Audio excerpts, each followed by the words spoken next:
बाबा तुम्ही रोज मंदिर साफ करता? हो दररोज. मी तुम्हाला बऱ्याचदा इथं पाहिलं. हो नाही दररोज 12 महिने. काय नाव तुमचं? संभा. पूर्ण नाव? संभाजी अर्जुन धबले. बरं बरं बरं. तुम्ही स्वतःहून मंदिर साफ करता की तुम्हाला सांगितलेलं कोण? नाही नाही हां. स्वतःहूनच म्हणून. एक सेवा म्हणून साफ करता? सेवा म्हणून. किती दिवसापासून करता? पहिले बाबा होते का हां. ते वारले की मी आलो. बरं.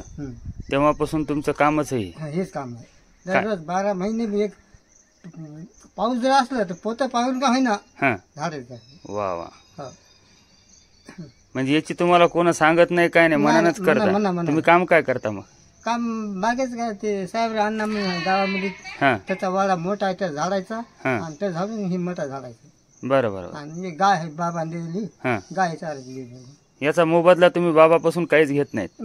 महाराजाची सेवा म्हणून ही तुम्ही रोज करता समजा? 12 मंदिराचा एवढा मोठा परिसर आहे, एवढा मोठा परिसर सगळा स्वच्छ करता? समजा 12 महिने पाऊस जर असला पोतं पाहून का होईना झाडायचं.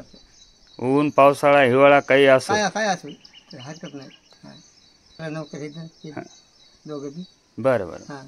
2 पोरं आहेत का तुम्हाला? एक मुलगी. बरं बरं बरं. राहायला कुठं असता मग तुम्ही? मी फ्लॅट आहे आम्हाला. मरडच गावलाच राहता? गावामध्ये. बरं बरं बरं. चांगलं. गावामध्ये.